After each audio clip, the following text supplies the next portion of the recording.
Hello दोस्तों, कैसे हैं आप सब। उम्मीद करता हूं आप सभी अच्छे होंगे। दोस्तों, हम एक बार फिर से आपके लिए लेकर आए हैं एक बहुत ही प्यारी कहानी, जुनूनी इश्क, जिसमें आपको बहुत सारा ड्रामा, नोक झोंक, इमोशंस, प्यार, दोस्ती, बेवफाई, सस्पेंस जैसे कई रंग देखने को मिलेंगे। तो चलिए चलते हैं कहानी की ओर।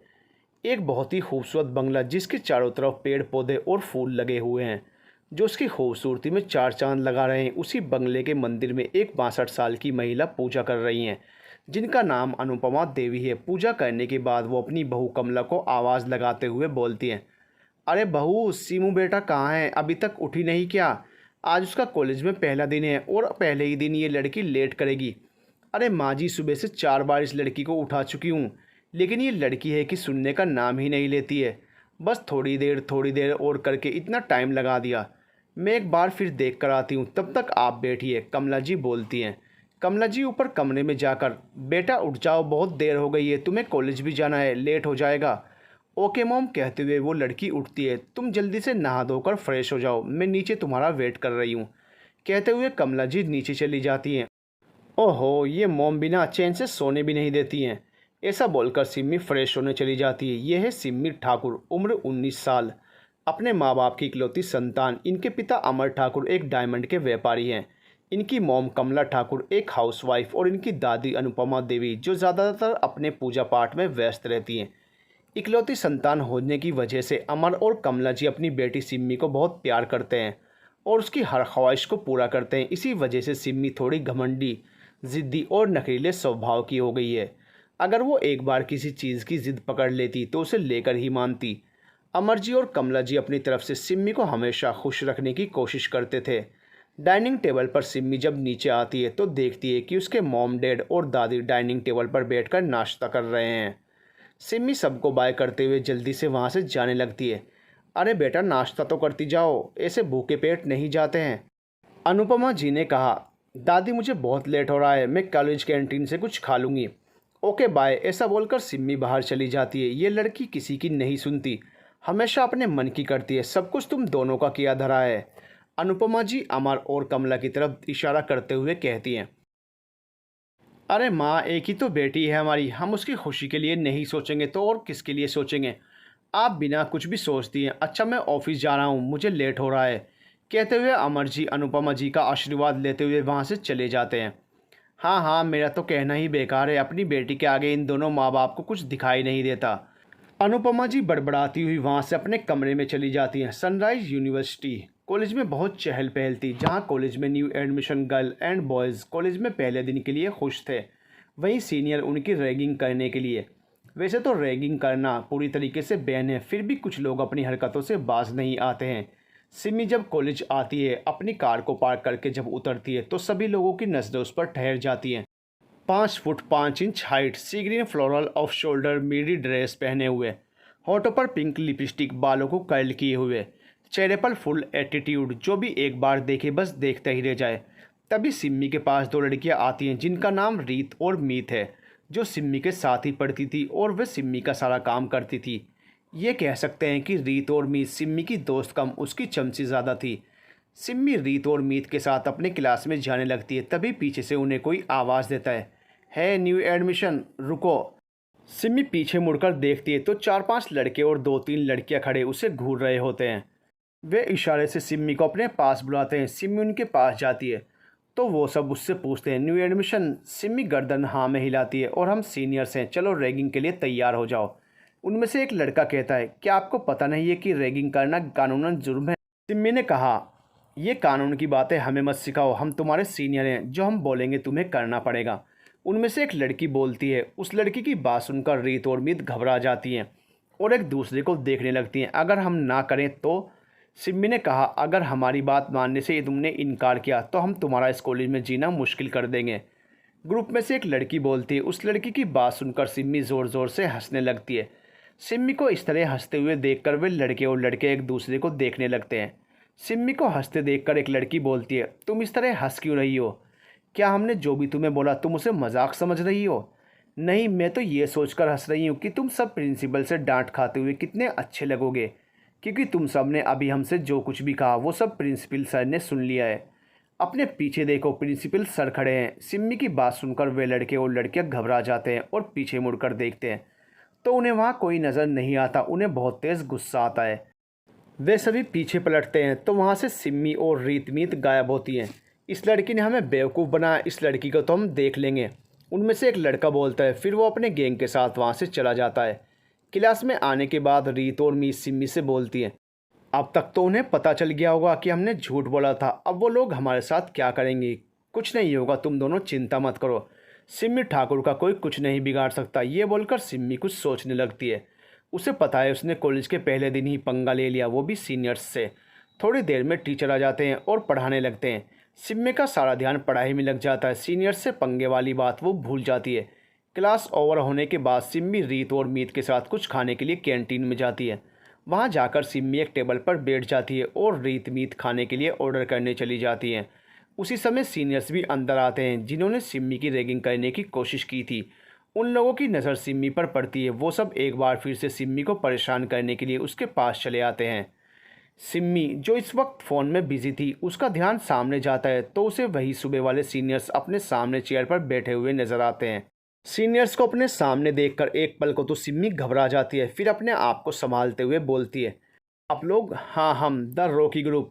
इस पूरे कॉलेज में हम फेमस हैं। जानती हो किस लिए? जो हमारी बात नहीं मानता उसको परेशान करने के लिए। तुमने भी हमारी बात नहीं मानी तो तुम भी तैयार हो जाओ सज़ा के लिए। और वो सज़ा क्या होगी? सिम्मी ने सामने वाले लड़के को घूरते हुए कहा, फ़िलहाल तो तुम हम सब के लिए कुछ ऑर्डर करो और उसका बिल तुम भरोगी। ग्रुप के हेड रॉकी ने कहा, जी ज़रूर, आप सब क्या खाना पसंद करेंगे? सिम्मी ने मुस्कुराते हुए कहा, अरे वाह, बहुत जल्दी हमारी बात मान ली, लग रहा है कि डर गई हमसे। रॉकी ने पूरे एटीट्यूड से कहा, बिल्कुल, जिस ग्रुप से पूरा कॉलेज डरता है मुझे भी तो डर लगना लाजमी है। तो बताइए मैं आप लोगों के लिए क्या लेकर आऊँ? सिम्मी ने कहा, हम सब के लिए कॉफ़ी, चीज़ सैंडविच और नूडल्स ले आओ। रॉकी ने अपना रोब झाड़ते हुए कहा, ओके बोलकर सिम्मी काउंटर पर चली जाती है और ऑर्डर करके अपने हाथ में कॉफ़ी लेकर आती है। सिम्मी के हाथ में कॉफ़ी देखकर रॉकी बोलता है, अरे तुम तो बस एक कॉफ़ी लेकर आई हो, बाकी का आइटम कहाँ है जो हमने मंगाया है? वो कैंटीन बॉय लेकर आ रहा है, तब तक आप कॉफ़ी पीजिए। कहते हुए सिम्मी कॉफ़ी का कप रॉकी की तरफ बढ़ा देती है। रॉकी जैसे कप को पकड़ने जाता है, सिम्मी सारी कॉफ़ी रॉकी के ऊपर गिरा देती है। व्हाट द हेल, ये क्या किया तुमने? सारी कॉफ़ी मेरे ऊपर गिरा दी, रॉकी ने अपने हाथ को फूंकते हुए कहा जिस पर कॉफ़ी गिर गई थी। सॉरी, गलती से गिर गई, प्लीज़ आप शांत हो जाइए, मैं दूसरी कॉफ़ी ऑर्डर कर देती हूँ। सिम्मी ने कहा, तुमने यह जानबूझकर किया है ना? रॉकी ने सिम्मी को गुस्से से घूरते हुए कहा, अरे मेरी इतनी हिम्मत कहाँ जो कॉलेज के फेमस ग्रुप से पंगा लूँ। सचमुच कॉफ़ी मुझसे गलती से गिरी है, मुझे 3 साल इसी कॉलेज में ही पढ़ना है। मैं आपसे लड़ाई मोल लेकर इस कॉलेज में कैसे रह पाऊँगी? सिम्मी ने डरने का नाटक करते हुए कहा, अच्छा ठीक है, हमसे ज़्यादा होशियारी करने की ज़रूरत नहीं है, जाओ हमारे लिए दूसरी कॉफ़ी लेकर आओ, रॉकी ने कहा। सिम्मी वापस से कॉफ़ी लेने चली जाती है। ग्रुप की एक लड़की रीटा बोलती है, रॉकी तुमने उसे इतनी आसानी से कैसे जाने दिया? उसने तुम्हारे ऊपर जानबूझकर कॉफ़ी गिराई। मुझे पता है ये लड़की अपने आप को बहुत चालाक समझती है, इसे नहीं पता कि हम लोग उससे भी 2 कदम आगे हैं। धीरे धीरे सबक सिखाएंगे इसे, तब इसे पता चलेगा कि इसने किससे पंगा लिया है। रॉकी ने अपने हाथ पर आइस लगाते हुए कहा। थोड़ी देर में सिम्मी फिर से कॉफ़ी लाती है और टेबल पर रख देती है। इसके पीछे कैंटीन बॉय आता है और टेबल पर सैंडविच और नूडल्स रखकर चला जाता है। सिम्मी द रॉकी ग्रुप को इशारा करते हुए बोलती, खाइए। सभी लोग सैंडविच और नूडल्स खाने लगते हैं। सब कुछ फिनिश करने के बाद वो लोग सिम्मी को देखने लगते हैं और बोलते हैं, सुबह तो तुम रैगिंग से बच गई थी, लेकिन अब हम तुम्हें जो टास्क देंगे वो तुम्हें करना पड़ेगा। सिम्मी उन सबको देखकर मुस्कुरा रही थी। उसके इस तरह मुस्कुराने पर रीटा बोलती है, क्या हुआ? अभी उसने इतना ही बोला था कि उसको अपने पेट में गुड़गुड़ होते हुए महसूस हुआ। वो सिम्मी को गुस्से से घूरते हुए वहाँ से वॉशरूम चली गई। रीटा को इस तरह जाते देख रॉकी कुछ बोलने वाला होता है, तभी ग्रुप के और लड़के अपना पेट पकड़कर वहाँ से भाग जाते हैं। उन सबको इस तरह परेशान देखकर रॉकी समझ जाता है कि ज़रूर सिम्मी ने कुछ किया है। वो सिम्मी की तरफ गुस्से से देखता है। सिम्मी बोलती है, सही सोच रहे हो, ये सब मेरा किया है। मैंने तुम सबके खाने में कुछ मिलाया था जिसका नतीजा तुम्हारी आंखों के सामने है। तुम्हारी इतनी हिम्मत, तुम द रॉकी ग्रुप के साथ ये पंगा ले रही हो? तुम जानती नहीं हो हमें इस कॉलेज में तुम्हारा जीना मुश्किल हो जाएगा। अब देखो हम तुम्हारे साथ क्या क्या करते हैं। हाथ जोड़कर माफ़ी मांगती फिरोगी, रॉकी ने गुस्से में कहा। रॉकी की बात सुनकर सिम्मी हंसने लगती है और बोलती है, अभी तुम सिम्मी ठाकुर को जानते नहीं हो। सिम्मी ठाकुर से जिसने भी आज तक लड़ाई मोल ली है उसकी मैंने वो हालत की है कि उसके बाद वो कभी मेरे सामने नहीं आया है। उसके बाद सिम्मी रीत और मीत को बुलाती है। रीत के हाथ में सिम्मी का फ़ोन होता है। सिम्मी फ़ोन में एक वीडियो चलाकर रॉकी को दिखाती है जिसमें रॉकी सिम्मी को रैगिंग करने की और उसे कॉलेज में जीना मुश्किल कर देगा की धमकी दे रहा था। वीडियो देखकर रॉकी के चेहरे का रंग उड़ गया। वो कुछ बोलता तभी सिम्मी बोलती है, अगर आज के बाद तुमने या तुम्हारे ग्रुप के किसी भी मेंबर ने हमें परेशान करने की कोशिश की तो ये वीडियो प्रिंसिपल और पुलिस के पास होगी। फिर तुम समझ सकते हो कि तब तुम्हारे साथ क्या होगा। तुम्हें तो मैं रॉकी कुछ बोलता उससे पहले उसका पेट भी दर्द होने लगा। वो सिम्मी को घूरते हुए वहाँ से चला गया। रॉकी के जाने के बाद रीत ने सिम्मी से कहा, सीमू तुम्हें क्या लगता है रॉकी तुम्हारी बात मानेगा? कहीं रॉकी फिर से कोई परेशानी ना खड़ी कर दे हमारे लिए। किसी के बस की बात नहीं जो सिम्मी ठाकुर को परेशान कर सके। चलो चलते हैं, जो होगा देखा जाएगा। बोलते हुए सिम्मी अपनी कार की तरफ बढ़ जाती है। कॉलेज से सिम्मी सीधे घर के लिए निकल जाती है। कॉलेज में पहला दिन था इसलिए पढ़ाई तो होने वाली नहीं थी, इसलिए सिम्मी ने घर जाना ही बेहतर समझा। घर आकर सिम्मी अपने कमरे में जाने लगती है। तभी उसे अनुपमा देवी की आवाज़ आती है, सीमू बेटा बड़ी जल्दी कॉलेज से आ गई, कहीं तुम्हारी हरकतों की वजह से कॉलेज वालों ने निकाल तो नहीं दिया? ये बोलकर अनुपमा देवी हंसने लगती हैं। दादी आप मुझे इतना शैतान समझती हैं? आपको पता है ना जब तक मुझे कोई परेशान नहीं करता है तब तक मैं भी किसी को परेशान नहीं करती। सिम्मी ने झूठी नाराज़गी दिखाते हुए कहा, नहीं मेरा बच्चा, दादी तो मजाक कर रही है। अच्छा तुम जाओ, जाकर फ्रेश हो जाओ, अनुपमा देवी ने कहा। सिम्मी ऊपर चली जाती है और जल्दी फ्रेश होकर नीचे आती है और कहीं जाने लगती है। सिम्मी को कहीं जाते हुए देखकर दादी पूछती हैं, अरे बेटा अभी तो आई हो, अब कहाँ जा रही हो? कुछ नहीं दादी, मूड फ्रेश करने के लिए शॉपिंग करने जा रही हूँ दोस्तों के साथ। अच्छा दादी मैं आपसे बाद में बात करती हूँ, बाय बोलकर सिम्मी चली जाती है। दोस्तों के साथ घूमते फिरते शॉपिंग करते हुए शाम हो जाती है। सिम्मी जब घर आती है तो थकी हुई होने की वजह से वो सोने चली जाती है। मैं बाहर से खाकर आई हूँ, ये बोलकर वो खाना भी नहीं खाती। अगले दिन सिम्मी कॉलेज जाती है और जैसे ही अपनी कार पार्क करने जाती है ठीक उसके सामने एक और कार उसी जगह पार्क करने के लिए आ रही थी। दोनों ही कार झटके से रुकती हैं। कार में बैठे हुए दोनों ही एक दूसरे को इशारा करते हैं कि यहाँ पर गाड़ी हम पार्क करेंगे। सिम्मी गुस्से से बाहर निकलती है और बोलती है, हे यू, जो कोई भी हो बाहर निकलो, पहले पार्किंग के लिए मैं आई थी, यहाँ मेरी कार पार्क होगी।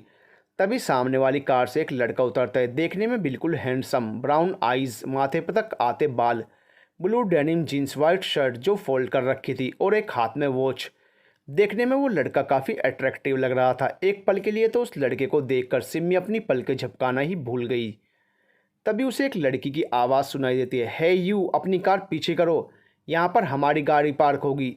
सिम्मी जब देखती है तो उस लड़के के बगल में एक लड़की खड़ी थी जो शायद उसी के साथ आई थी। लड़की भी देखने में काफ़ी अट्रैक्टिव थी। उसने वन पीस शॉर्ट ड्रेस पहनी रखी थी। उस लड़की की बात सुनकर सिम्मी का ध्यान उस लड़के से हटता है। फिर वो उस लड़की से बोलते, यहाँ पहले मैं आई थी इसलिए यहाँ मेरी कार पार्क होगी। लगता है तुम इस कॉलेज में नहीं हो इसलिए हमें नहीं जानती हो, इसलिए हमसे ऐसी बातें कर रही हो। वो लड़की बोलती है, क्या बात है, कॉलेज में जिसे देखो वही बोलता रहता है हमें नहीं जानती, हमें नहीं जानते। अब आप ही लोग बता दीजिए कि ऐसा क्या खास है आप लोगों में। सिम्मी बोलती है, ओहो तो तुम द ऋषभ देशमुख को नहीं जानती हो। वो लड़की बोलती है, कौन ऋषभ देशमुख और तुम कौन हो? सिम्मी ने लड़की को घूरते हुए कहा, मैं दिव्या, ऋषभ की गर्लफ्रेंड, और ये जो तुम्हारे सामने खड़ा है वो है ऋषभ देशमुख। तो तुम दोनों जो कोई भी हो मुझे क्या, चुपचाप अपनी गाड़ी पीछे करो, मुझे अपनी कार पार्क करने दो, सिम्मी ने कहा। हे यू, दिव्या और कुछ बोलती तभी ऋषभ उसे रोक देता है और सिम्मी से बोलता है, लुक मिस, सिम्मी ठाकुर हैं हम, हमारे पास फालतू टाइम नहीं है वेस्ट करने के लिए। सिम्मी की बात सुनकर ऋषभ गार्ड को बुलाता है और उसे कुछ बोलता है। ऋषभ की बात समझकर सिम्मी से बोलता है, मैडम उधर दूसरी जगह पार्किंग है, आप अपनी कार उधर पार्क कर दीजिए।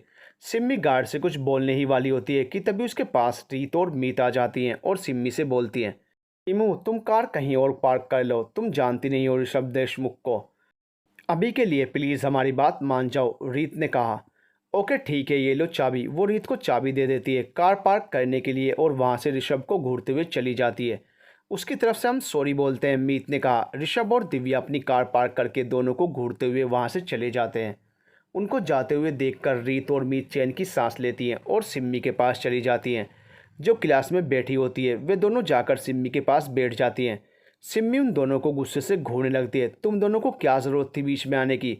उस देशमुख को तो मैं अच्छे से जवाब दे देती, तुम दोनों की वजह से वो बच गया। सिम्मी ने गुस्से में कहा, यार सीमू तुम जानती हो ऋषभ देशमुख कौन है? देशमुख एंड देशमुख इंडस्ट्रीज़ के मालिक का बेटा ऋषभ देशमुख इस कॉलेज के ट्रस्टी भी हैं। उसके पापा, उसके एक इशारे पर हम सब कॉलेज से बाहर हो सकते हैं, इसलिए मैंने तुम्हें मना किया था। रीत ने कहा, वो कोई भी हो, सिम्मी ठाकुर भी किसी से कम नहीं है। आज तो मैंने तुम दोनों की बात मान ली, लेकिन अगली बार ऐसा कुछ हुआ तो मैं तुम दोनों की सुनने वाली नहीं हूँ।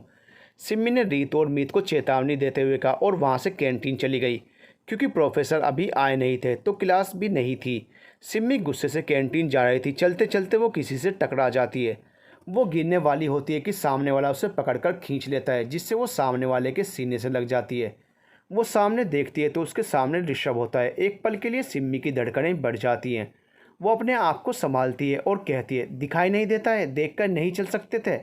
अभी तुम्हारी वजह से मैं गिर जाती तो। एक्सक्यूज़ मी मैडम, आप मुझसे टकराई हैं, मैं नहीं, और देखकर तो आपको चलना चाहिए था। गलती आपकी है और आप मुझे सुना रही हैं, ऋषभ ने कहा। सिम्मी को पता था गलती उसकी है, उसने ही गुस्से में सामने ध्यान नहीं दिया था और ऋषभ से टकरा गई थी, इसलिए वो ऋषभ की बात का जवाब दिए बिना ही वहाँ से चली जाती है। ऋषभ अपने मन में इस लड़की में कुछ ज़्यादा ही एटीट्यूड है और वो भी वहाँ से चला जाता है। आज का तो दिन ही ख़राब है, पूरा मूड ऑफ हो गया। सिम्मी बड़बड़ाते हुए कैंटीन में जाकर चेयर पर बैठ जाती है। थोड़ी देर में रीत और मीत भी वहाँ आ जाती हैं और सिम्मी के पास बैठ जाती हैं। सिम्मी उनको देखकर कॉफ़ी और समोसे लाने के लिए बोलती है। मीत उसकी बात मानकर चली जाती है और थोड़ी देर में ही कॉफ़ी और समोसे लेकर आ जाती है। सिम्मी जो गुस्से में बोलती है, देखो ये सब करने से मेरा गुस्सा कम नहीं होने वाला है। सॉरी सिमू, यार तू हमारी फ्रेंड है और तू ऋषभ देशमुख को नहीं जानती है। अगर तेरा उससे पंगा हो जाता तो इस कॉलेज में हम सब का जीना मुश्किल हो जाता। ये तो छोड़, उससे ज़्यादा तो वो चुड़ैल दिव्या हमारा जीना मुश्किल कर देती। मीत ने मुंह बनाते हुए कहा, दिव्या चुड़ैल? क्या बात है, तुम दोनों को बहुत जानकारी है उन दोनों की। सिम्मी ने रीत और मीत को घूरते हुए कहा, हाँ यार, जानकारी तो रखनी पड़ेगी। ऋषभ इस कॉलेज का सबसे हॉट एंड हैंडसम और सबसे बड़ी बात रिच बॉय है, तो कौन उसके बारे में जानना पसंद नहीं करेगा? मीत ने खोए हुए स्वर में कहा। मीत को इस तरह देखकर सिम्मी इशारे से रीत से पूछती है, इसको क्या हुआ? रीत मीत के सर पर मारते हुए, इसको कुछ नहीं हुआ है, ये भी कॉलेज की और लड़कियों की तरह पागल हो गई है ऋषभ के पीछे। यार वो है ही इतना हैंडसम, आखिर कौन लड़की उसके पीछे पागल नहीं होगी? मीत ने समोसा खाते हुए कहा, इतना भी कुछ खास नहीं है वो ऋषभ देशमुख, और वैसे भी उसकी पहले से गर्लफ्रेंड है, तो तू इन सब चक्कर में मत पड़। सिम्मी ने मीत से कहा, हाँ हाँ ठीक है, काश की दिव्या की जगह मैं होती, पर वो चुड़ैल जोंक की तरह ऋषभ से चिपकी रहती है। मीत ने अफसोस जताते हुए कहा। मीत की बात सुनकर सिम्मी और रीत दोनों हंसने लगती हैं। सिम्मी कहती है, चल अच्छा, अब ज़्यादा दुखी होने का नाटक मत कर, पर मैं फिर भी तुम दोनों से गुस्सा हूँ। तुम दोनों ने मेरा साथ देने की बजाय उस ऋषभ का साथ दिया। सिम्मी ने कहा, अच्छा बाबा सॉरी, आगे से ऐसा कुछ भी होगा तो हम तुम्हारा साथ देंगे, प्लीज़ अब तो मान जाना यार। रीत ने कहा, चल ठीक है, इस बार माफ़ किया, अब चलो क्लास में, कैंटीन में पढ़ाने नहीं आएंगे सर। बोलते हुए सिम्मी जाने लगती है। अरे हमारे लिए तो रुक, बोलते हुए रीत और मीत भी सिम्मी के पीछे चल देती हैं। क्लास में आने के बाद सिम्मी आज सारे लेक्चर अटेंड करती है। छुट्टी होने पर रीत मीत उसे घूमने जाने के लिए बोलती हैं, लेकिन सिम्मी मना कर देती है, ये बोलकर कि वो आज थक गई है, घर जाकर आराम करेगी। देखते देखते सिम्मी को कॉलेज में आए 1 महीना हो गया था। इस दौरान ना ही ऋषभ से दोबारा उसकी मुलाकात हुई, ना ही रॉकी के ग्रुप ने उसे परेशान किया। कॉलेज में फ्रेशर पार्टी होने वाली थी, जिसकी तैयारियां चल रही थी।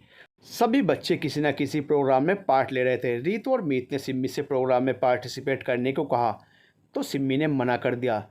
सिम्मी लेक्चर अटेंड करके जैसे ही क्लास से बाहर निकलती है, वो किसी से टकरा जाती है और उसके हाथ में पकड़ी हुई बुक्स नीचे गिर जाती हैं। वो गुस्से में कुछ बोलने वाली होती है, तभी सामने से आवाज़ आती है, सॉरी। सिम्मी सामने देखती है तो एक लड़का, जिसकी हाइट लगभग 5 फुट 11 इंच होती है, आंखों पर नज़र का चश्मा, जीन्स और शर्ट, बालों में तेल लगाकर कंघा किए हुए, देखने में बिल्कुल साधारण सा। सॉरी, गलती मेरी थी, वो लड़का बोलता है। फिर झुककर नीचे गिरी सभी बुक्स को उठाकर सिम्मी को देने लगता है। सिम्मी बुक्स हाथ में लेते हुए इट्स ओके बोलकर वहाँ से जाने लगती है। एक्सक्यूज़ मी, वो लड़का बोलता है। उसकी बात सुनकर सिम्मी रुक जाती है और पलटकर पूछती है, क्या हुआ? Hello, I am Ankit Sharma, मुझे पता है आप मुझे नहीं जानती हैं, मैं भी आपकी क्लास में ही हूँ। क्या आप मुझे अपने नोट्स दे सकती हैं प्लीज़? सिम्मी अंकित को घूरकर देखती है, जिससे अंकित को लगता है कि उसे सिम्मी से नोट्स नहीं मांगने चाहिए थे, क्योंकि क्लास के सभी स्टूडेंट्स जानते थे कि सिम्मी बहुत घमंडी और ज़िद्दी लड़की है, जो अपने आगे किसी को कुछ नहीं समझती। ठीक है, वैसे तो सिम्मी ठाकुर किसी को जल्दी हाँ नहीं बोलती किसी चीज़ के लिए, पर तुम मुझे ठीक लगे, इसलिए छुट्टी के बाद मुझसे नोट्स ले लेना। बोलकर सिम्मी वहाँ से चली जाती है। सिम्मी के जाने के बाद अंकित अपने आप से, oh my God, Simmi Thakur ने मुझसे बात की, मुझे नोट्स देने को तैयार हो गई। कॉलेज की सबसे ब्यूटीफुल लड़की, मुझे तो अभी भी विश्वास नहीं हो रहा। ये बोलकर वो खुश होते हुए क्लास में चला जाता है।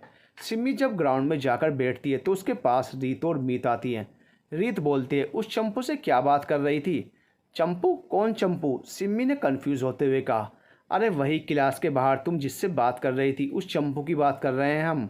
मीत ने कहा, अच्छा वो लड़का मुझसे नोट्स मांग रहा था, मैंने बोला ले लेना। वैसे तुम दोनों से चंपू की बोल रही हो? सिम्मी ने पूछा। तूने उसे ध्यान से देखा नहीं? कैसा चंपू टाइप का है वो? रीत ने कहा, और मुझे लगता है वो तुझे पसंद करता है, तभी तो नोट्स का बहाना बनाकर तुझसे बात कर रहा था।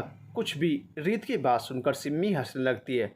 उसको हंसते हुए देखकर मीत बोलती है, सिम्मी तुम्हें ये सब मजाक लग रहा है? और नहीं तो क्या, अगर वो मुझे पसंद करता है तो करने दो। सिम्मी ठाकुर को तो सब पसंद करते हैं, पर सिम्मी ठाकुर किसी को नहीं। क्यों? इस पूरे कॉलेज में तुझे कोई पसंद नहीं आया? रीत ने हैरानी जताते हुए कहा। अभी तक कोई सिम्मी ठाकुर की टक्कर का मिला नहीं जिसे सिम्मी ठाकुर पसंद कर सके। जिस दिन मेरी तरह कोई मिल गया, शादी उसी से करूँगी, सिम्मी ने कहा। देख ले, कहीं भगवान ने तेरे लिए जिसको भेजा हो उसकी सेटिंग कोई और हो। ये बोलकर रीत और मीत हंसने लगती हैं। देखा जाएगा, पहले मुझे कोई पसंद तो आए। तुम्हें पता है, एक बार मुझे कोई चीज़ पसंद आ जाए तो मैं उसे हासिल करके रहती हूँ, सिम्मी ने कहा। सिम्मी की बात सुनकर रीत और मीत चुप हो जाती हैं, क्योंकि वो भी जानती थी सिम्मी अगर किसी चीज़ की जिद पकड़ ले तो उसे पूरा करके ही मानती है। फ्रेशर पार्टी की जिम्मेदारी ऋषभ देशमुख पर थी। ऋषभ अभी 23 साल का है। ऋषभ के पापा विजय देशमुख एक बहुत बड़े बिजनेसमैन हैं। आरती देशमुख ऋषभ की मां एक एनजीओ चलाती हैं। ऋषभ के पापा विजय देशमुख इस कॉलेज के ट्रस्टी भी हैं। इसी वजह से कॉलेज में ऋषभ की चलती है। कोई भी इवेंट हो, सब ऋषभ ही देखता है। तभी ऋषभ के पास दिव्या आती है। दिव्या और ऋषभ बचपन से ही साथ में पढ़े हैं। ऋषभ के पापा और दिव्या के पापा दोनों बहुत अच्छे दोस्त हैं। उन्होंने अपनी दोस्ती को रिश्तेदारी में बदलने के लिए बचपन में ही दिव्या और ऋषभ का रिश्ता तय कर दिया था, जिस वजह से ऋषभ और दिव्या ये बात जानते हैं कि कॉलेज ख़त्म करने के बाद उन दोनों की शादी हो जाएगी। दिव्या तो ऋषभ से हमेशा से प्यार करती आई है। वैसे भी ऋषभ के साथ उसका फ्यूचर ब्राइट है, पर ऋषभ की तरफ से प्यार है या नहीं ये दिव्या को पता नहीं है। पर उसे पता है कि कॉलेज के बाद दोनों की शादी हो जाएगी, इसलिए वो पूरी तरह से निश्चित है। ऋषभ, इस फ्रेशर पार्टी में मैं तुम्हारे साथ डांस कंपटीशन में पार्टिसिपेट करना चाहती हूँ, दिव्या ने खुश होते हुए कहा। सॉरी दिव्या, तुम्हें पता है ना मुझे कितना काम है, इवेंट की सारी जिम्मेदारी मेरे ऊपर है। ऐसे में मैं तुम्हारे साथ डांस कंपटीशन में पार्टिसिपेट नहीं कर पाऊँगा। तुम कोई दूसरा पार्टनर देख लो, ऋषभ ने कहा। नहीं, डांस करूँगी तो तुम्हारे साथ, नहीं तो नहीं करूँगी। ऋषभ प्लीज़ मान जाओ, इवेंट में तुम्हारी हेल्प करने के लिए और भी तो लोग हैं, सब हो जाएगा। क्या तुम मेरी खुशी के लिए इतना भी नहीं कर सकते? दिव्या ने उदास होने का नाटक करते हुए कहा। अच्छा बाबा ठीक है, पर प्लीज़ तुम ऐसे उदास मत हो, ऋषभ ने दिव्या को गले लगाते हुए कहा। तो चले डांस प्रैक्टिस के लिए? दिव्या ने ऋषभ का हाथ पकड़ते हुए कहा। ऋषभ भी हाँ में सिर हिलाते हुए दिव्या के साथ चलने लगता है। सीमू प्लीज़ मान जाना, देख सब इवेंट में हिस्सा ले रहे हैं, तू भी डांस में या सिंगिंग में पार्टिसिपेट करना, मीत ने सिम्मी से रिक्वेस्ट करते हुए कहा। नहीं, तुम्हें पता है ना, जब तक मेरा दिल नहीं कहता किसी काम के लिए मैं वो काम नहीं करती, सिम्मी ने रीत और मीत को घूरते हुए कहा। अरे इसे डांस करना आता होगा तब ना ये पार्टिसिपेट करेगी, पीछे से किसी की आवाज़ आती है। सिम्मी और रीत मीत देखती हैं तो दिव्या होती है जिसने ये बात कही थी। हु आर यू, और तुम्हें इससे क्या कि मैं डांस करूं या ना करूं, सिम्मी ने दिव्या को घूरते हुए कहा। दिव्या जो ऋषभ के साथ की वजह से सबसे एटीट्यूड में बात करती थी, उसने सिम्मी और रीत और मीत की बात सुन ली थी। जब वो डांस प्रैक्टिस करके आ रही थी उसने सिम्मी का मजाक बनाने के उद्देश्य से ऐसा कहा था। वो बोलती है, ओ हेलो मिस एटीट्यूड क्वीन, तुम जानती नहीं हो तुम किससे बात कर रही हो, तो थोड़ा तमीज़ से बात करो। वैसे भी मैंने कुछ गलत नहीं कहा है, तुम्हारा फेस देखकर लगता है तुम्हें डांस का डी भी नहीं आता है। और ये बोलकर वो हंसने लगती है। पहले तो सिम्मी उसको गुस्से से घूरती है, फिर उसकी नज़र दिव्या के पीछे आते हुए ऋषभ पर पड़ती है। सिम्मी ऋषभ को देखकर कुटिलता से मुस्कुराते हुए वहाँ से चली जाती है। दिव्या को सिम्मी का यूँ मुस्कुराना अजीब लगता है। तब तक ऋषभ उसके पास आ जाता है और बोलता है, तुम यहाँ क्या कर रही हो? मैंने तुम्हें कैंटीन में वेट करने को कहा था। चलो। अब ये बोलकर ऋषभ दिव्या को अपने साथ ले जाता है। सिम्मी जाकर अपनी कार में बैठ जाती है। उसके पीछे रीत और मीत भी उसके साथ आकर बैठ जाती हैं। वे दोनों सिम्मी को देख रही थी। उनको यकीन नहीं हो रहा था कि सिम्मी ने दिव्या को कोई जवाब नहीं दिया और ऐसे ही चली आई। रीत और मीत को यूं खुद को घूरते हुए देखकर सिम्मी कहती है, क्या हुआ, तुम दोनों मुझे ऐसे क्यों घूर रही हो? सीमू, दिव्या ने तुम्हारा मजाक बनाया और तुमने उसे कुछ नहीं कहा। तुम चुपचाप वहाँ से चली आई, इसलिए हम दोनों हैरान हैं। रीत ने कहा, तुमसे किसने कहा कि मैं दिव्या को यूं ही छोड़ दूंगी? सिम्मी की बात सुनकर रीत और मीत कुछ समझ नहीं आता। सिम्मी कहती है, मैं डांस क्लास जा रही हूँ, डांस प्रैक्टिस के लिए। उस दिव्या को तो मुंह तोड़ जवाब देना है। तुम दोनों मेरा एक काम करो। ऐसा बोलकर वो रीत और मीत से कुछ बोलती है। सिम्मी की बात सुनकर रीत और मीत दोनों एक दूसरे को देखती हैं, फिर एक साथ बोलती हैं, नहीं, हम ये नहीं कर सकते। अगर ऋषभ को पता चल गया तो हमारी खैर नहीं। तुम दोनों डरो मत, जैसा मैंने कहा है वैसा करती जाओ, बाकी सब मैं देख लूँगी। सिम्मी ने कहा। रीत और मीत के पास कोई ऑप्शन नहीं था, इसलिए दोनों ही हाँ बोल देती हैं। उन दोनों को देखकर सिम्मी मुस्कुरा देती है। धीरे धीरे फ्रेशर पार्टी का दिन नज़दीक आ जाता है। सिम्मी ने अपने डांस पर बहुत मेहनत की थी। मेहनत तो ऋषभ और दिव्या ने भी की थी। उनका कपल डांस था जो प्रोग्राम के एंड में था। फ्रेशर पार्टी का दिन, तुम दोनों तैयार होना, जो मैंने बोला था वो करने के लिए। सिम्मी ने रीत और मीत से कहा। सिम्मी की बात सुनकर रीत घबराते हुए बोली, देखो सिम्मू, अब तक तुमने जो भी बोला वो सब हमने कर दिया, लेकिन आज हमें बहुत डर लग रहा है। अगर कुछ हो गया तो? हमें लगता है हमें ऐसा नहीं करना चाहिए। मेरे होते हुए तुम्हें डरने की कोई ज़रूरत नहीं है। जैसा मैंने बोला है वैसा करती जाओ। चलो जाओ जल्दी यहाँ से। ये बोलकर सिम्मी वहाँ से चली जाती है। चल मीत, अब कोई दूसरा रास्ता नहीं है, हमें ये करना ही पड़ेगा, नहीं तो सिम्मी हमें छोड़ेगी नहीं। रीत ने कहा और मीत को वहाँ से लेकर चली गई। फ्रेशर पार्टी थी तो आज सभी गर्ल्स और बॉयज़ बहुत अच्छे लग रहे थे। लड़कियाँ फुल मेकअप के साथ आज पूरे एटीट्यूड में थी, वहीं लड़के इस उम्मीद में थे कि क्या पता आज उन्हें कोई गर्लफ्रेंड मिल जाए।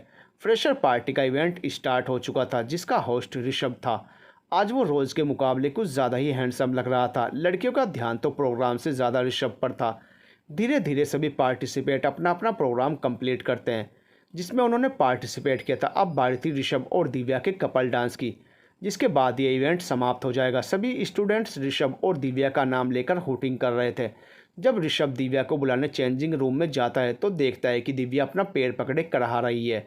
वो दिव्या को इस तरह देखकर हैरान हो जाता है और बोलता है, दिव्या ये क्या हुआ तुम्हारे पैर को? पता नहीं ऋषभ, जब मैं वॉशरूम से बाहर आई तो पता नहीं कैसे मेरा पैर स्लिप हो गया और मेरे पैर में मोच आ गई। अब मैं डांस कैसे करूँगी? ये बोलकर दिव्या ऋषभ को देखने लगती। ओ गॉड, अब हम क्या करेंगे? सब हमारे डांस का वेट कर रहे हैं, चीफ गेस्ट भी हैं, कॉलेज की रेपुटेशन का क्या होगा? ये सोचकर ऋषभ, दिव्या और उनके दोस्त परेशान हो जाते हैं। यार, इतनी जल्दी कोई दूसरी डांस पार्टनर भी तो नहीं मिलेगी? ऋषभ के एक दोस्त ने कहा, मैं कर सकती हूँ डांस। एक आवाज़ आई। सभी आवाज़ की दिशा में देखते हैं। वहाँ सिम्मी रीत और मीत के साथ खड़ी थी। सभी उसे देखने लगते हैं। तुम? ऋषभ ने कहा। सिम्मी ठाकुर, हम कर सकते हैं डांस, अगर आप सब चाहें तो। सिम्मी ने कहा, नहीं, कोई ज़रूरत नहीं है तुम्हें ऋषभ के साथ डांस करने की। दिव्या ने गुस्से में सिम्मी को घूरते हुए कहा। ठीक है, मुझे क्या, चलो हम चलते हैं यहाँ से। ये बोलकर सिम्मी वहाँ से जाने लगती है। तभी ऋषभ कहता है, वेट, क्या तुम सच में डांस कर लोगी? सिम्मी हाँ बोलती है। ठीक है, फिर जल्दी से रेडी हो जाओ। ऋषभ ने कहा। ओके बोलकर सिम्मी वहाँ से चली जाती है। ऋषभ, ये सब क्या है? तुम उस लड़की के साथ डांस कैसे कर सकते हो? उसे डांस नहीं आता है, तुम क्विट कर दो, दिव्या ने नाराज़ होते हुए कहा। दिव्या, कैसी बात कर रही है? हमारे कॉलेज की रेपुटेशन का सवाल है। तुम्हारे पास कोई और रास्ता है? ऋषभ के इस सवाल पर दिव्या चुप हो जाती है। अब दोनों कुछ नहीं कर सकते थे। ऋषभ रेडी होकर स्टेज के पीछे सिम्मी का वेट कर रहा था। उसे थोड़ी घबराहट हो रही थी कि सिम्मी सही से डांस कर पाएगी या नहीं। वहीं दूसरी तरफ सारे स्टूडेंट ऋषभ और दिव्या की परफॉर्मेंस का वेट कर रहे थे और उनका नाम लेकर हुटिंग कर रहे थे। उन लोगों को बहुत टाइम लग रहा था, इसीलिए सभी में उत्सुकता थी कि क्या वजह है जो अभी तक डांस शुरू नहीं हुआ। थोड़ी देर में सिम्मी रेडी होकर आती है। उसने वाइट स्लीवलेस गाउन पहन रखा था जिसमें वो किसी प्रिंसेस की तरह लग रही थी। बालों का बन बनाया हुआ था जो उसकी खूबसूरती में चार चांद लगा रहे थे।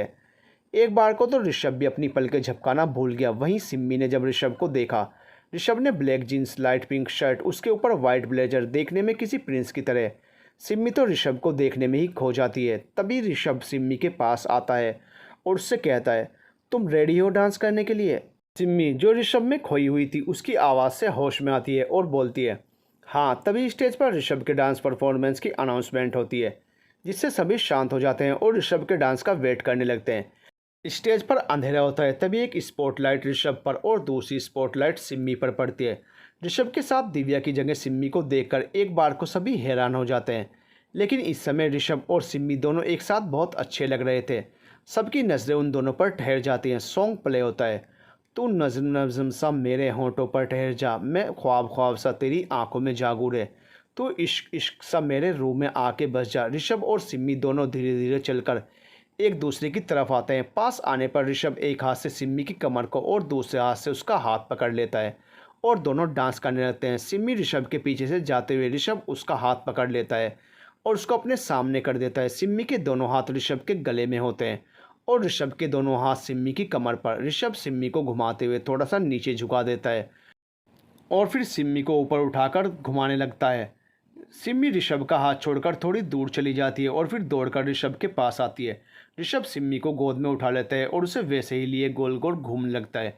फिर सिम्मी धीरे धीरे नीचे उतरती है। दोनों एक दूसरे की आंखों में देख रहे थे। गाना ख़त्म हो जाता है, फिर भी दोनों एक दूसरे की आंखों में देखते रहते हैं। सबकी हूटिंग की आवाज़ से दोनों का ध्यान एक दूसरे पर से हटता है और वो अलग होकर सबका शुक्रिया करते हुए वहाँ से जाने लगते हैं। सभी स्टूडेंट्स वंस मोर बोल रहे थे। वे दोनों सबको हाथ जोड़कर वहाँ से चले जाते हैं। दूसरी तरफ दिव्या उन दोनों को एक दूसरे के करीब ऐसे डांस करते हुए देखकर गुस्से से लाल हो रही थी। वो सोच रही थी कि अगर आज उसके पैर में चोट नहीं लगी होती तो सिम्मी की जगह वो ऋषभ के साथ डांस कर रही होती। सिम्मी जैसे ही स्टेज से नीचे आती है, रीत और मीत दौड़कर उसके पास आती हैं और उसकी तारीफ करने लगती हैं। ऋषभ वहाँ से चला जाता है। वाह सिम्मी, क्या डांस किया है तुमने, ऐसा डांस तो दिव्या की बच्ची भी नहीं कर पाती। मीत ने मुंह बनाते हुए कहा, हमने जैसा सोचा था बिल्कुल वैसा हुआ है। चलो अब उस दिव्या को बताते हैं कि सिम्मी ठाकुर क्या कर सकती है। वो बोलते हुए सिम्मी वहाँ से चली जाती है। अरे ये सिम्मी क्या करने की कोशिश कर रही है, इससे पहले ये दिव्या को सब कुछ बता दे, उससे पहले हमें सिम्मी को रोकना होगा। रीत बोलती है और मीत को लेकर सिम्मी के पीछे चली जाती है। सिम्मी कॉस्ट्यूम चेंज करके दिव्या के पास जाती है। दिव्या उसको देखकर, तुम यहाँ क्या करने आई हो? ऋषभ के साथ डांस करके खुश तो बहुत होंगी तुम। ये बताओ तुम्हें मेरा डांस कैसा लगा? और ऋषभ के साथ डांस करने से ज़्यादा खुशी मुझे इस बात की है कि तुम डांस नहीं कर पाई। तुमने मेरा मजाक उड़ाया था ना। अब देखो तुम यहाँ पैर पकड़कर बैठी हो और मैं सबकी वाहवाही लूट रही हूँ। सिम्मी ने हंसते हुए कहा, यू तुम्हारी हिम्मत कैसे हुई मुझसे ऐसे बात करने की? तुम मुझे जानती नहीं हो। दिव्या ने चिल्लाते हुए सिम्मी से कहा, जानती तो तुम नहीं हो मुझे। सिम्मी ठाकुर हूँ मैं, एक बार जो ठान लूँ वो करके रहती हूँ। तुमने मेरा मजाक बनाया था ना, आगे से मुझसे उलझने से पहले एक बार ज़रूर सोच लेना। सिम्मी ने चेतावनी भरे लहजे में कहा। दिव्या ने हंसते हुए कहा, तुम मुझे डरा रही हो? कहीं ऐसा तो नहीं मेरे पैर में चोट तुम्हारी वजह से लगी हो? इंटरेस्टिंग, थोड़ा दिमाग तो है तुम में। सिम्मी दिव्या के पास जाती है और उसके कान में धीरे से बोलती है, सब कुछ मैंने ही किया है। तुम्हारे पैर में चोट लगना, तुम्हारा डांस न कर पाना, तुम्हारी जगह ऋषभ के साथ मेरा डांस करना, सब मेरा प्लान था तुम्हें सबक सिखाने के लिए। सिम्मी की बात सुनकर दिव्या चिल्लाते हुए बोलती है, तुम्हारी इतनी हिम्मत कि तुमने मेरे साथ ये सब किया? अब देखना मैं तुम्हें छोड़ूंगी नहीं। शांत हो जाओ, तुम्हारे बस का ना पहले कुछ था ना अब है। तुम सिम्मी ठाकुर का कुछ नहीं बिगाड़ सकती। अगर तुमसे कुछ होता है तो करके देख लो। ये बोलकर सिम्मी वहाँ से चली जाती है। सिम्मी के जाने के बाद दिव्या गुस्से में बड़बड़ाती रहती है। तभी उसके पास ऋषभ आता है। दिव्या को इस तरह गुस्से में देखकर वो बोलता है, क्या हुआ, तुम इतने गुस्से में क्यों हो? किसी ने कुछ कहा क्या तुम्हें? तुम्हें क्या ज़रूरत थी उस लड़की के साथ डांस करने की? तुम्हें पता है वो कितनी बदतमीज़ है। दिव्या ने गुस्से में कहा, हुआ क्या है? तुम्हारे पैर में चोट लगी थी, इस वजह से मुझे उस लड़की के साथ डांस करना पड़ा। ये कोई बड़ी बात नहीं है जिसके लिए तुम गुस्सा हो रही हो, ऋषभ ने दिव्या को समझाते हुए कहा। तुम्हें पता है ये सब किया धरा उसी लड़की का है। फिर दिव्या सारी बात ऋषभ को बताती है। दिव्या की बात सुनकर ऋषभ शॉक्ड हो जाता है और बोलता है, दिव्या तुम्हें कोई गलतफहमी हुई होगी, हम बिना प्रूफ के किसी को कुछ नहीं बोल सकते। ऋषभ की बात सुनकर दिव्या रोने लगती है और बोलती है, ऋषभ तुम मुझसे प्यार नहीं करते हो, तभी तुम्हें मेरी बात पर भरोसा नहीं है। उस लड़की ने मुझे इतनी तकलीफ़ दी और तुम्हें कोई फ़र्क ही नहीं पड़ता है। तुम उस लड़की को सबक सिखाने की बजाय मुझे सुना रहे हो। ऐसा बोलकर वो ज़ोर ज़ोर से रोने लगती है। दिव्या को इस तरह रोते हुए देखकर ऋषभ को बहुत बुरा लगता है।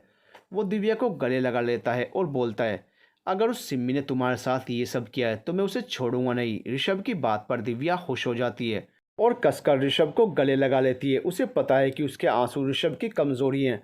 वो अपने मन में सोचती है, अब देखना सिम्मी ठाकुर ऋषभ तुम्हारे साथ क्या करता है। तुमने मुझसे लड़ाई मोल लेकर गलती कर दी है। अगले दिन सिम्मी जैसे ही कॉलेज आती है, रीत और मीत उसके पास आ जाती हैं और बोलती हैं, सिम्मी तुमने दिव्या को सब कुछ बताकर बहुत बड़ी प्रॉब्लम क्रिएट कर दी। तुम नहीं जानती हो उसने ऋषभ को सब कुछ बता दिया है। अब पता नहीं ऋषभ हम सब के साथ क्या करे। तुम दोनों ऋषभ से इतना डर क्यों रही हो? जब तक मैं तुम दोनों के साथ हूँ तुम दोनों को कुछ नहीं होगा, सिम्मी ने कहा। सिम्मी अभी तुम ऋषभ को जानती नहीं हो, वो दिव्या के लिए कुछ भी कर सकता है और तुमने तो दिव्या को चोट पहुंचाई है। मीत ने घबराते हुए कहा। सिम्मी कुछ सोचते हुए बोली, जो होगा देखा जाएगा, चलो क्लास का टाइम हो रहा है। ऐसा बोलकर वो वहाँ से चली जाती है। यार सीमू को तो कोई फ़र्क ही नहीं पड़ा, मीत ने कहा। उसकी बात पर रीत बोलती है, तुझे पता है ना सीमू कितनी ज़िद्दी है, वो किसी से डरती नहीं है। अब हम कुछ नहीं कर सकते, चलो क्लास में चलते हैं। रीत और मीत वहाँ से चली जाती हैं। इधर ऋषभ दिव्या के ऊपर गुस्सा हो रहा था क्योंकि उसके पैर में चोट लगी है, तो उसे घर पर रहकर आराम करना चाहिए था, लेकिन फिर भी वो कॉलेज आई थी। ऋषभ मैं ठीक हूँ, मैंने पेन किलर ले रखा है, तुम मेरी चिंता मत करो, दिव्या ने ऋषभ को मनाते हुए कहा। दिव्या मुझे तुम्हारी चिंता होती है, अगर अंकल मुझसे पूछेंगे तो मैं उन्हें क्या जवाब दूंगा कि मैं तुम्हारा ख्याल सही से रख नहीं पा रहा हूँ, ऋषभ ने कहा। ऋषभ डैड को तुम पर पूरा भरोसा है, वो तुमसे कुछ नहीं पूछेंगे, पर तुम मुझे ये बताओ कि तुमने क्या सोचा है उस सिम्मी को सबक सिखाने के लिए। तुम बस देखती जाओ उस सिम्मी के साथ मैं क्या करता हूँ। ये बोलते वक्त ऋषभ के फेस पर बहुत गुस्सा था। फिलहाल तो क्लास में चलते हैं, लेक्चर का टाइम हो रहा है, ऋषभ ने कहा। ऋषभ की बात सुनकर दिव्या खुश हो जाती है और उसके साथ क्लास अटेंड करने चली जाती है। सारी क्लास और लेक्चर अटेंड करने के बाद सिम्मी रीत और मीत के साथ घर निकलने वाली होती है तो देखती है उसकी कार के चारों टायर पंक्चर हैं। अरे ये क्या हुआ, एक साथ चारों टायर पंक्चर, पर यह कैसे हो सकता है, रीत ने सोचते हुए कहा। हो सकता है अगर ये किसी ने जानबूझकर किया हो, सिम्मी ने कुछ सोचते हुए कहा। ऐसा कौन कर सकता है, रीत और मीत सोच रही थी। तभी दोनों एक साथ बोलती है, इसका मतलब ये ऋषभ ने किया है। वो दोनों एक साथ सिम्मी की तरफ देखती हैं। सिम्मी हाँ में गर्दन हिलाते हुए बोलती है, ऋषभ हम सबको परेशान करने के लिए ये सब करवा रहा है। सिम्मी हमने तुम्हें बोला था ना कि ऋषभ बहुत खतरनाक है, अभी तो ये शुरुआत है, ये पता नहीं वो हमारे साथ क्या करेगा। रीत ने घबराते हुए कहा, तुम दोनों घबरा क्यों रही हो, वो अगर ख़तरनाक है तो मैं भी खूंखार शेर नहीं हूँ, वो अगर हमारे साथ कुछ करेगा तो मैं उसे छोड़ूंगी नहीं, सिम्मी ने कहा। रीत और मीत दोनों सिर हिलाने लगती है। सिम्मी उन दोनों को घूरने लगती है, फिर फ़ोन करके दूसरी कार मंगवाती है। ड्राइवर से कार सही करवाने को बोलकर वो अपनी दूसरी कार में बैठकर रीत और मीत के साथ निकल जाती है। दूसरी तरफ ऋषभ और दिव्या कार में बैठे हुए थे। ऋषभ कार ड्राइव कर रहा था। वो दिव्या से कहता है, दिव्या सिम्मी को सबक सिखाने की शुरुआत आज से हो गई है, तुम देखना मैं उसे इतना परेशान कर दूंगा कि वो हाथ जोड़कर तुमसे माफ़ी मांगेगी अपनी गलती के लिए। ऋषभ की बात सुनकर दिव्या खुश हो जाती है और बोलती है, तुम बहुत अच्छे हो Rishabh, I love you too, Divya Rishabh बोलता है और कार को दिव्या के घर की तरफ मोड़ लेता है। रीत और मीत को उनके घर ड्रॉप करके सिम्मी अपने घर आ जाती है। आज उसका मूड बहुत ख़राब था, वो अपने कमरे में जा रही थी, तभी उसे अनुपमा देवी बुलाते हुए बोलती हैं, शिवू बेटा ज़रा इधर आओ दादी के पास, हमें तुमसे कुछ बात करनी है। प्लीज़ दादी अभी नहीं, मैं अभी बहुत थक गई हूँ, मैं आपसे बाद में बात करती हूँ। ऐसा बोलकर सिम्मी वहाँ से जाने लगती है। तभी अनुपमा देवी बोलती है, बेटा तुम्हारे पास दादी के लिए टाइम ही नहीं है, थोड़ी देर बैठ जाओ हमारे पास। दादी मैंने बोला ना मैं बाद में बात करती हूँ। सिम्मी की ऊंची आवाज़ सुनकर कमला जी किचन से बाहर आती हैं, जो इस वक्त खाने की तैयारी कर रही थी। वो बोलती हैं, सिमू ये क्या तरीका है दादी से बात करने का। मॉम मेरा सर दर्द हो रहा है, मैं अपने कमरे में जा रही हूँ आराम करने। ऐसा बोलकर सिम्मी अपनी मॉम की पूरी बात सुने बिना वहाँ से चली जाती है। माँ जी बच्ची है वो, मैं उसे समझा दूंगी, कमला जी ने अनुपमा देवी से कहा, जो इस वक्त सिम्मी की बात से खफा हो गई थी। तुम क्या समझाओगी उसे, तुमने और अमर ने ही इसे बिगाड़ा है। कितनी बार मना किया कि इसकी हर जिद पूरी करना ज़रूरी नहीं है, पर तुम दोनों ने तो इसे सर पर चढ़ा रखा है। देख लेना इसका ये ज़िद्दीपन इसकी खुद की ज़िंदगी बर्बाद कर देगा। To be continued. दोस्तों क्या सिम्मी की दादी का डर सही साबित होगा और बर्बाद हो जाएगी सिम्मी की ज़िंदगी? जानने के लिए बने रहिए हमारे साथ जुनून इश्क में।